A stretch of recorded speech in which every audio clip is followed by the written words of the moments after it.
Well, hey there, everyone. Welcome to Chart This with Dave Keller. It's Wednesday, June 25th. I'm your host, Dave Keller, coming to you from I hate to say it if you're in the Northeast, a remarkably comfortable Redmond, Washington. Got highs in the 60s today. It's absolutely stunningly perfect. It was around 53 degrees this morning. Was on the, I had a Twitter X Spaces interview with George Noble earlier. That's why we moved the kickoff time a little later. Sorry for that, but that was just the only way we could line that interview up, and I was excited to have a talk. I ended up going around an hour and 20 minutes going through all the things. But I chatted with George earlier today, just kind of talk about a general plan, and he was telling me about the heat they were experiencing in Westchester, temperatures over 100, humidity. And he asked me what things were like here, and I was like, well, kind of have a sweater on right now. It's really cold. He was like, oh. So there you go. It's a beautiful day here in the Pacific Northwest, but I hope all of you guys stay cool and comfortable wherever you are at. Speaking of cool and comfortable, the major averages essentially unchanged today. The S&P 500 moved around quite a bit, but in the end, did not finish too far off where we ended yesterday's session. The S&P literally 2 pennies away from Tuesday's close. While there was not a lot of movement with the major indexes, there was plenty of movement underneath the hood.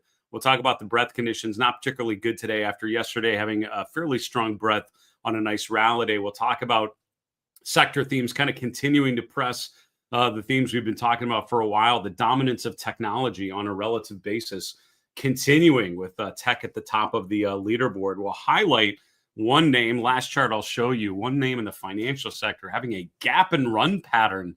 One of my favorite breakout patterns to speak of. All right, with that in mind, let's look at the markets and how they played out today. We can see the S&P 500, as I mentioned, kind of chopping around here. So here's yesterday's session.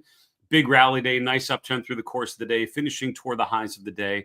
Here's today, more of a choppy sideways move. We opened higher. We traded lower after lunch. At the close, we're literally 2 cents away from where we were yesterday. So we'll call that unchanged for the S&P, kind of revolving around this 60, 90-ish sort of level. The Dow about a quarter of a percent lower than NASDAQ, about a quarter of a percent higher. Mid caps and small caps underperforming, both of those down about 0.8 to 1%. The VIX continuing to drift lower. We're now in a 16 handle, 16.7, 16.8, we'll call it on the VIX. So the VIX safely below our warning threshold of 20. That move below 20 has been one of those things are not that bad kind of indicators that we've observed here in the last couple sessions. As long as the VIX remains above 20 or below 20, that is, things just aren't getting that bad, right? And any sort of expectation, any sort of bounce, any sort of uncertainty is really just noise. The way that I would think of it, as long as the VIX remains below 20. So for now, low volatility. Conditions are fine. Let's look at the other asset classes here. You can see the 10-year yield essentially unchanged. 10-year yield. And again, what happened was bonds actually opened lower today. And then through the course of the late morning into the afternoon, bonds started to rally, which pushed rates a little bit lower. The 10-year yield finished just below 4.3%. The long bond around 485. And the 5-year point around 385. The TLT, which is a bond ETF, slightly higher. It actually, as I mentioned, opened a lot lower, but rallied through the course of the day. So you saw stocks basically flat, bonds slightly higher. Dollar index, not much change. This wasn't a big directional day. At the end of the day, these were pretty light movements across the board here. One of the biggest percentage changes you'll see is silver. Look at the chart of silver over the last 2 days. Silver moved higher along with stocks yesterday, right? The chart of the SLV and the SPY, very similar yesterday. Very different today, right? Look at how silver opened lower and then just pushed higher. I mean, just continuing to drive higher through the course of the day, enough to push the SLV up 1.2%. Gold not as good, a little choppier, a little noisier, but still up about 1/3%. Oil prices a little bit higher. The rest of the energy space weaker, with natural gas prices the worst performer out of this bucket of commodity ETFs. Looking at cryptocurrencies, kind of mixed, but you can see over the last 48 hours, Bitcoin has actually been pretty strong here.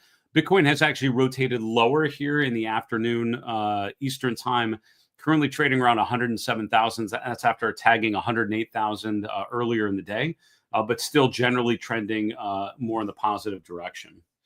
All right, let's look at the 11 S&P sectors. You can see that only 2 were in the green. So while the S&P was flat, looking underneath the hood shows you that the conditions were not as good. And this is where I feel like if you're just looking at the value of the S&P, you might have a dramatically different conclusion about what this day actually meant. Look at the chart of the S&P, it was flat, right? Which means not good, not bad, kind of, just sideways, nothing big. But if you look at the sector, and we'll look at breadth in a minute, look at sectors, only 2 of the S&P sectors finished higher, and healthcare was basically unchanged. So it's really only one, technology, that was up. So there are a couple of big tech names that had really good days. NVIDIA we'll talk about when we get to the chart review portion of the day, and we'll certainly see it on the heat map. But besides technology, everything else, in the red, and real estate was down 2.4%. Consumer staples and utilities down 1.33%. Consumer discretionary down 1.2%. So technology has a lot of market cap and a lot of big names, and did quite well. Everything else was flat to down, and in some cases down a lot. So what we would call the sector breadth, pretty negative today. And I think that's an important sort of takeaway from what we'll talk about today is even though the averages were flat, underneath the hood, it was more of a distribution day. And when I say distribution day, I mean, generally speaking, stocks were lower today. If you look at the breadth conditions here, you can see the advanced decline data, not particularly good. Yesterday was much stronger. Today, more weak, right? About a 3-to-1 ratio in the S&P 500 of stocks down versus up. About the same for the New York Composite Index, closer to like a 2-to-1 ratio. About 70% of the New York Composite Index down today. Almost 80% of the S&P 600 small cap stocks were down today. So most things were actually down. Now the kicker is you've got some big names that did quite well, right? Here at the leaderboard of the S&P 500, you can see Super Microcomputer up almost 9%. You've got NVIDIA up 4.3%. AMD, another semiconductor name, up 3.6%. Coinbase up 3%. Alphabet up 2.3%. I know that's not in technology, that's in communication services, but most of the top 10 stocks were in the technology sector. Some of these having pretty decent up days, and that is what is making the indexes probably look a lot better than they would if you looked at if you look at a chart of like S&P X technology. Today was not a particularly good day. NVIDIA, the best performer, up 4.3%. Alphabet in this bucket of Magnificent Seven friends up 2.3%. That's your second biggest name. Then a big drop down to Apple, which was up about 0.2%. On the downside, you have Tesla continuing to get back some of that optimism after the robo-taxi rollout in Austin. Meta and Amazon basically slight down days. So a couple names having some pretty big moves. But look at semiconductors, the top performing Dow industry group up 2.6%. So really was a big tech-led kind of move here. All right, let's look at the heat map. As a reminder, I can see questions that are coming in on YouTube, X, LinkedIn, and Facebook. Those of you tuning in live, thanks for doing it. Appreciate you coming in a little later than normal and sharing some time with me. Please drop questions as we go. I'll take a question or two at the end of the live stream. Any of the questions we don't get to, we'll put it in the mailbag. Friday of this week, we're planning an all mailbag episode, and we'd love to answer one of your questions there. Before we get to the market carpet, I mentioned I was on George Noble's podcast earlier today. That was recorded on X as a Spaces interview. It was quite a cast of characters coming in, asking questions and having a discussion. That was pretty entertaining at times. And I believe it's posted on YouTube probably tomorrow as well. But just so you know, one of the things we talked about, he was asking me for just some key themes that I was looking at. One of the things that I mentioned is if you look at the last month. So here are the 11 S&P sectors for the last 1 month. And I'm sorting these in descending order based on their 1 month performance trends. Only 2 of the 11 S&P sectors, only 2 of them have outperformed the S&P in the last month. That's technology, which is up almost 10% for the last month. Communication services, which is Meta, Alphabet, and a bunch of other things, up 5.2%. Then there's the S&P up 5.1%. Now, what this means is that if you've allocated to these other sectors and just allocated into like the sector spider ETF, you've underperformed the S&P over the last month. Only by owning one of these 2 sectors did you have a chance of outperforming the S&P over the last month? And I think that when we talk about the breadth deterioration, we talk about how the volume's not as strong as we want to see. When we talk about how the momentum is less strong, this kind of looks showing you that in the last month, most sectors are underperforming the S&P. Now, how is that possible? That's because these two sectors represent a lot of market cap, and some of the biggest names like NVIDIA and Microsoft and Apple and Alphabet and Meta are in these two sectors. And so if those names are strong enough, they're driving the market higher, but most things are underperforming the S&P right now. At some point that might change for sure, but for now, that is a reality of the markets from, sort of late May to late June, right? And that was different earlier where the breadth conditions were a lot stronger coming off of those April lows. And it's like everything made a V bottom and everything was rallying. Now we're kind of transitioning to a different period where everything's not looking as strong, where the breadth is not supporting, the momentum is not supporting it, and most sectors are actually underperforming. So that means if you own technology, you're probably feeling pretty good about life as an investor. If you're not, it's not great. Here's what the heat map looks like. And again, while the S&P was flat, this looks a lot more like a down day to me, right? And the kicker is it's some big names doing some pretty good things that's allowing the benchmarks to be positive. Here's NVIDIA up over 4%. Here's Alphabet over 2%. But you start to take some of those off, and you can see a lot of things were actually pretty firmly in the red today. So positive standouts, certainly those big Magnificent Seven names. I'd group AMD in there as well as a semiconductor stock doing remarkably well today. You can see elsewhere in semiconductors, not as strong, but still like Applied Materials, a great chart, right? Pushing above $180 today. A super microcomputer, I think I grabbed Seagate Technologies, making a new 52-week high today. So, I ask anyone that I can get into a conversation, asking about technology, because it's been such a dominant sector. And I have yet to find someone who tells me, yeah, technology is a horrible bet right now. Most people say something like, yeah, it's been working, probably still going to keep working for a while. By the way, latest episode of the Market Misbehavior podcast came out earlier today. Callie Cox, who's the chief market strategist at Ritholtz Wealth Management, working with Barry Ritholtz and Josh Brown and that whole crew, had a great conversation with her yesterday. That interview is now out on our YouTube channel. Also, it's not quite on the podcast platforms. I think I still need to make sure that that's uploaded. That's on my list for after the show here, but bear with me. It should be on Spotify and Apple Podcasts here very, very soon. But you can't find it on my YouTube channel. Great perspective, some great comments. One of my favorite comments she made: know what you own and why you own it. I jotted that down, like triple underlined it as we were doing the interview. And I hope you listen to that interview for some context around that really brilliant takeaway.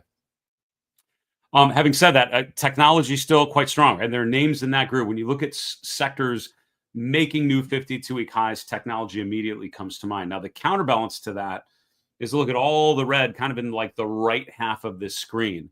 Starting with consumer discretionary, right? Amazon was down about 1/3%. Home Depot was up about 1/3%.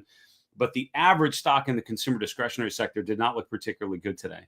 In industrials and consumer staples and utilities and real estate and materials, these sectors were overall fairly weak. And so it was really a distribution day in a lot of different areas of the market. I'm looking at airlines in particular. Kind of the travel tourism trade was one of those that started to look pretty compelling, because you saw some of those names starting to bounce.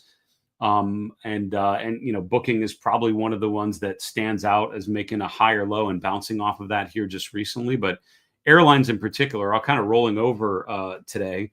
A space certainly to continue to watch. Within consumer staples, I mean, these are pretty rough charts. And Philip Morris and other charts, I would argue, still good charts in that they're still making higher highs and higher lows.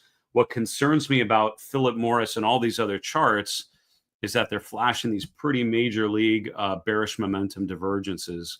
And again, that is a well-documented phenomenon in the technical analysis toolkit, where you see a market making higher highs on weaker momentum. One of the items on my market top checklist, which I'm starting to think maybe time to dust that off here. It may be a little early, but that's when you probably want to start thinking about these things, is when the market's still going up. One of the first items, I think it's number one or number two on my list of the market top checklist, things to look for leading into a top, during a top, and coming out of a top. One of the most important ones is a proliferation in bearish divergences, right? You start to see things, we're going higher, and when things are good, we're going higher on stronger momentum. When things get rough, we're going higher on weaker momentum. And I'm seeing a lot of Philip Morris kind of charts where we're still making new highs. So on the surface, it looks good, but we're doing it on weaker momentum. That's kind of the leading indicator. That tells me we may be nearing, sort of a topping pattern. The confirmation would be we break below support, right? We start to rotate lower, and we don't hold the 50-day moving average. Those would be the things that would sort of validate, yep, that was a top. But we're seeing some of the early warnings pop out on charts like Philip Morris. But you also have charts like ConAgra and others that have just been absolute dogs of charts for quite some time. Campbell Soup was one I was asked about on the George Noble podcast, just kind of going down and to the right. And so I think those are the kind of charts that I am thrilled to avoid and just wait for signs of accumulation. And things I look for on a chart like that, something like Chaikin money flow comes to mind, right? Chaikin money flow is an indicator that is meant to track trends in volume.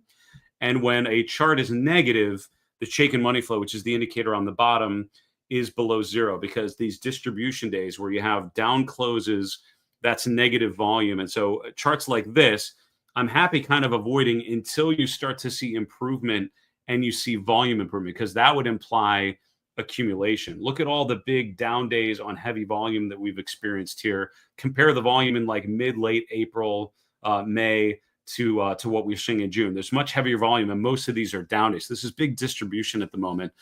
I'm happy owning something when we're no longer seeing those signs of distribution, not we're in the middle of a distribution phase, which I would argue a chart like this is. So friendly reminder, wait until the chart tells you it deserves a place in your portfolio, and no sooner. I think that's it for that. Other thing that stands out to me today is just looking at the financial sector, kind of a very mixed bag right now. Sometimes sectors all move together, like REITs right today, we're almost all down. But when you look at the financial sector, pretty diverse, right? You have banks like Wells Fargo and Morgan Stanley and Bank of America, getting very close to making new 52-week highs. You have the payment processors like Visa and MasterCard, sort of pulling back after, a bounce earlier this week. You have Berkshire Hathaway, which is the biggest name in that sector, but at some point maybe is no longer the biggest name because it's going down a lot, while JP Morgan is making a new 52-week high today.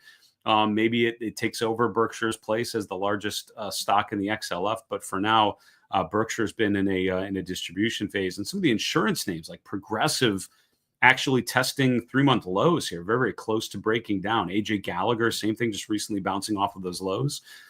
So quite a mixed bag. It's sort of like a focus on the charts that are constructive in a sector like that. All right, let's go to the charts. We'll continue on here. Before we get to the charts, as a reminder, great partner and longtime supporter of the channel, Seeking Alpha. I want to thank them as always for supporting Market Misbehavior, giving me a lot of great opportunities to make the channel awesome. Check out their summer sale. It's going on right now through the 4th of July holiday. If you sign up using my link, you can use the QR code on the screen or go to marketmisbehavior.com/seeking alpha. You can get 20% off your account. You get 7-day free trial. They also have a second half of 2025 market outlook that they just put out last week. They did a webcast and an article that you can only get to if you're a premium member. So go to marketmisbehavior.com/seeking alpha to learn more about that, or scan the QR code that you see on your screen. Again, it gives you a bit of a better deal, helps me make Market Misbehavior awesome. It's win-win all around. All right, let's look at some charts together, shall we? We'll start with a daily chart of the S&P 500. I do see some questions coming in on X, on YouTube, on Facebook, on LinkedIn. Keep them coming. We'll grab a question or two at the end. And anything we don't get to, we will put in the mailbag for Friday's episode. Here's the chart of the S&P 500. I mean, previous all-time highs, which were S&P 6150. I mean, we're almost there. We're within 50 points today of that level. A remarkable round trip from the April low, right? From the February peak to the April low, and now almost 100% round tripping to those levels this week is a pretty remarkable turnaround, undeniably so. Again, my role, I would argue, as a strategist, or at least the way I perceive that role, you may disagree. I think of it as, helping you understand and respect what's happening out there, right? To recognize the message of the markets, to focus on what's working and what's not, to define the trends, right? Which means on the chart of the S&P, I'm going to tell you it's an uptrend, right? Undeniably so. We're making higher highs and higher lows. That is a strong chart. But it's, as always, once we've defined that trend, I think you're always looking for signs that that trend is exhaustion, right? You look for exhaustion signals. And that's why we've highlighted in the last, couple of weeks, things like the DeMark indicators flashing sell signals. That was now 2 weeks ago. Looking at the, breadth indicators rotating lower, momentum. While I will tell you the trend in the S&P is still up, that hasn't changed. Our market trend model is still bullish. I'm seeing now growing signs that we may be nearing a significant top, because we're seeing divergences that are also common going into previous market tops. Now, that is validated if and only if we actually start to see the price break down. We start to see the S&P giving back some of these previous gains and failing to hold support. From a tactical time frame, I haven't updated the lines on this chart in a little while. I'm doing it real time as we speak because I'm kind of convincing myself it's the time to do it. That's the level I'm keying in on. This is the that gap range from back here. The 200-day now kind of exiting that range. 200 days currently around 58.22. That's definitely a level I would be paying attention to. This gap from early May, which was retested in mid-May, I think that's the level. I think that's the level to pay attention to. But I would also say, given the fact that we've had the run that we've had, given the fact that we've had a pretty decent continuation to this rally, I think you want to look at some short-term support levels as well. So what I would say is, as we keep making higher highs and higher lows, you look at that most recent swing low, because at some point we're going to have a normal pullback, which feels like another higher low, and then it's going to fail to hold that recent swing low. And that's often a great confirmation that maybe we're done with that uptrend phase. That's just slightly below 59.50. I think for me, on the tactical time frame, that's the level I'm kind of watching now to see if that would hold on any pullbacks. That's a tactical level. That's a short-term thing. I think the long-term signal's still back here. But that gives you, in the short term, I think we have an updated sort of short-term stop that I would probably be keeping in mind if I'm following that chart higher. Look at some other charts here. The Chaikin money flow back positive. This was last week. It did slightly go below the zero level. This is after a divergence May into June. We're still having a pretty decent divergence here with the volume because there's been a lot of distribution days happening here. If the Chaikin money flow can remain above the zero level, the longer that happens, I think the less negative this chart becomes. But for now, the primary takeaway for me certainly feels like a distribution phase. And until we see the market rallying with improving volume and the trends actually starts to turn higher, I think it's still questionable. Look at all these big red bars. Those are down days on heavy volume. And I don't think we've seen enough of a change yet to consider this to be a strong volume environment. I tell you where we have seen some improvement is the VIX going back below 20. It did push above 20 last week. That was a red flag for us. That red flag, I think, wrapped back up and put down because the VIX is back below 20. Spikes above 20 are where you have to, I think, get diligent. That's where you have to start thinking about disaster management and downside planning. For now, the VIX is remaining below 20. That's not bearish. Spreads are narrowing, and this is the high yield option adjusted spread.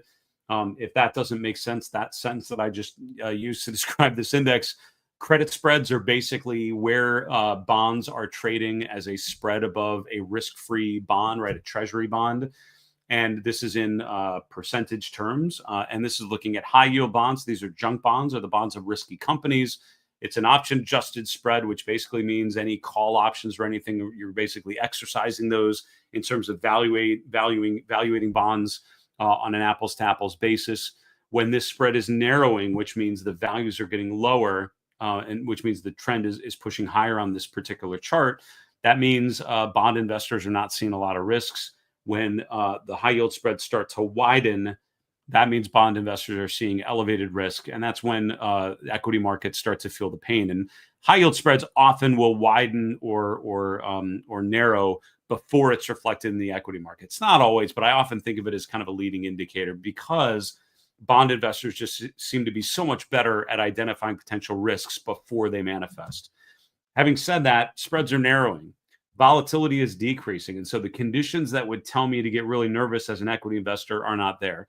The indicators that would tell me to be pretty confident are actually there at this moment using these tools. As long as spreads keep narrowing, as long as volatility keeps decreasing, it's telling you long and strong equity markets are good. Now, the equity markets in this particular week are being driven higher, not by everything working. That's kind of not the phase. That's not the vibe I'm getting on a day like today.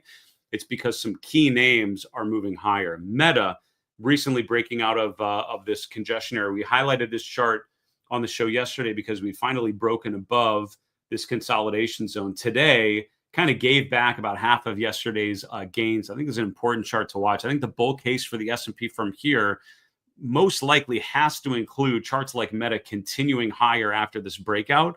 We did not get a follow through day. We actually got a pullback here. And so I think watching that and see if Meta is able to hold that consolidation zone, pretty vital. We did talk about the chart of Alphabet yesterday, testing the 38.2% retracement level based on this Fibonacci framework we had set up. Today, continuing that bounce higher. It briefly traded above the 200-day moving average, but closed back below it. So I think, you'd want to see Alphabet regain the 200-day. I think as long as that happens, next upside objective, the 61.8% level in the June swing high, that gives you an upside around 180 to 182. I think that's a reasonable upside objective. Let's get through the 200-day first. Today's bounce, a nice move after bouncing off of that Fibonacci support.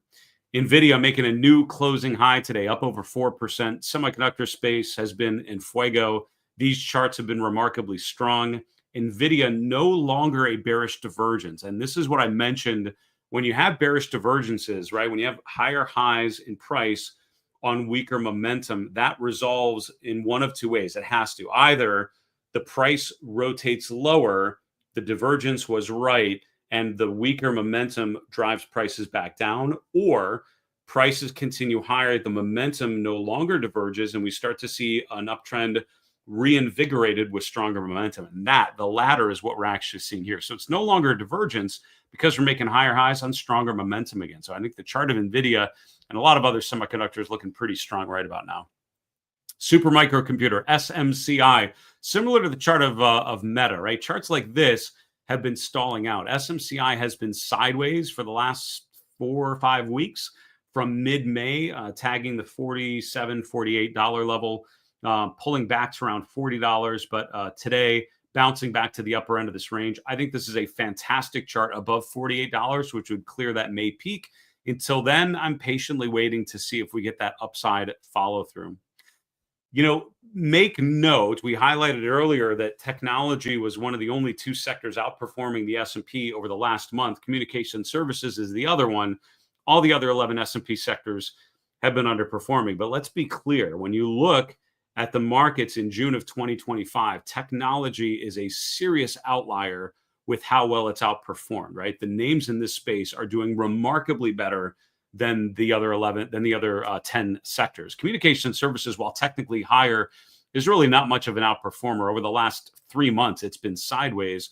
Consumer discretionary has been underperforming, dragged down by Amazon not being as strong as other growth names. Tesla certainly struggling here, is pulling the XLY lower. So it's really about technology and not a lot else right now. However, in other sectors, you are finding stocks that are breaking out. I want to highlight Northern Trust making a new 52-week high today. Now, I think the real story on Northern Trust is what we would call a gap and run pattern.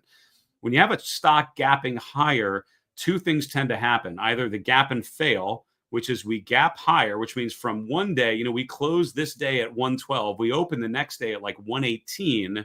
And the question is, are investors thrilled to pay a lot more for a company, right? Or is that revaluation higher not too expensive where it starts to dissuade people from wanting to buy in, right? There has to be enough optimism that we're willing to pay more and more, which is what continues to drive stock prices higher. So a gap and fail pattern is where that doesn't happen, right? We gap higher, a bunch of people are thrilled to sell out at the elevated level, and that causes the price to fill the gap almost immediately. We've seen examples of that even recently.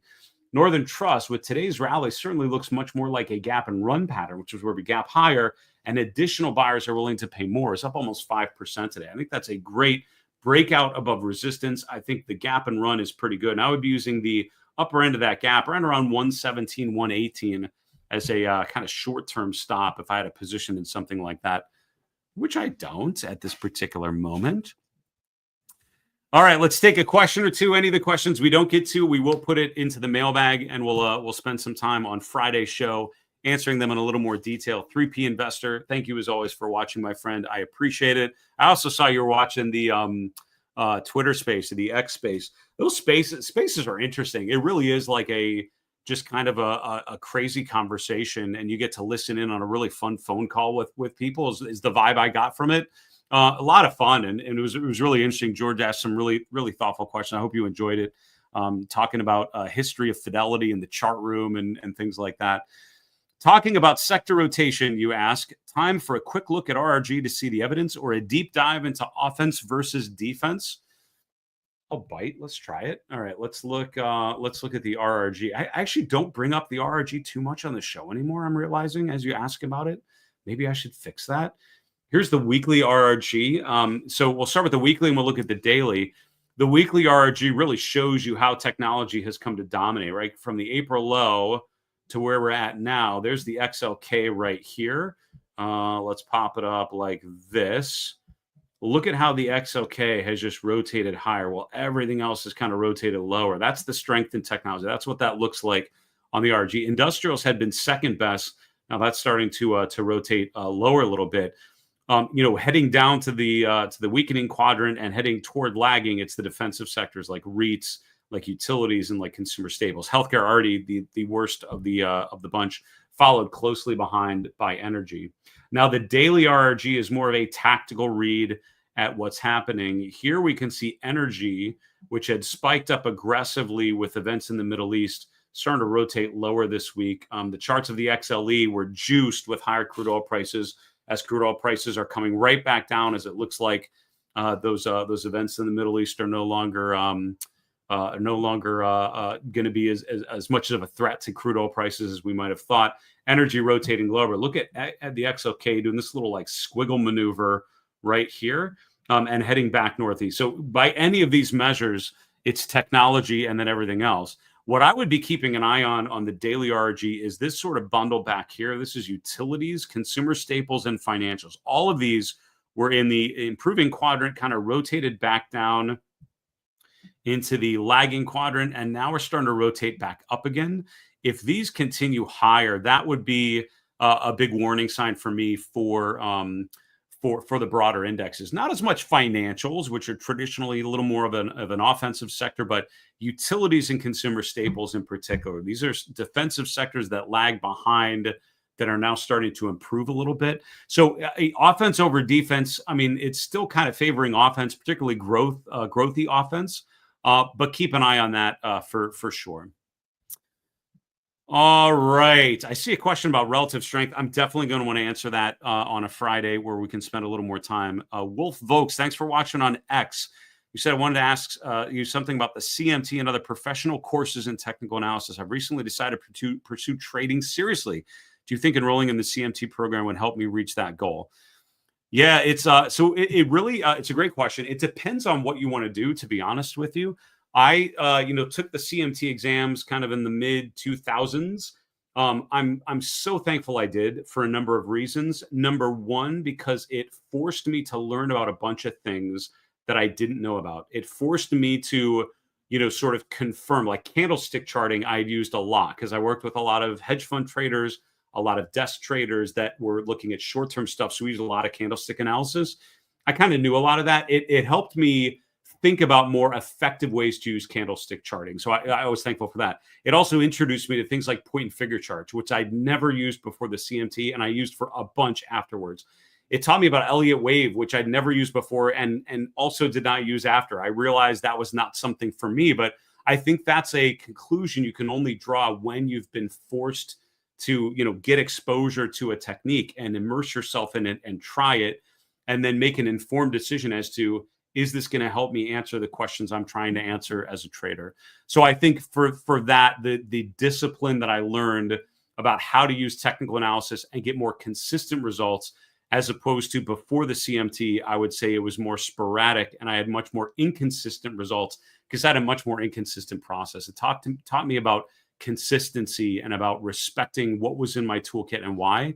And I'm very thankful for that. The other great benefit of something like the CMT program, to be honest with you, is the networking capabilities. The fact that you get connected with a global network of financial professionals who use charts and are analyzing the markets you're looking at and who have successfully created independent research firms and have worked at big desks and small companies and have worked at RIAs and have traded options and currencies and other things you may not have traded, and having a group of people that you're able to connect with and ask questions with and grow as traders together. For that, I've been super thankful. So big fan. I'm a big fan of the organization. I've served on the board of the organization. I recently actually just agreed to help relaunch local chapters here in the United States, also in Canada and in Latin America. So you may see me talking more about the CMT because it's something I've been asked to do by the organization. But those are my thoughts. I think where it adds discipline and helps you refine your approach as a technical analysis driven investor, I am forever thankful of that. Boy, a lot of really good questions on here. We don't have time to get to any more of them, but I'm going to grab every single one of these. I promise I will. And I will put them in the mailbag. Don't miss on Friday. We do an all mailbag episode. We're going to have an awesome time answering some of these questions. I would encourage you to tune in. But in the meantime, have a fantastic evening. Thanks so much for watching live. Thanks for watching the replay on YouTube if you're doing that. And remember, it's always a good time to own good charts. Have a good night, folks.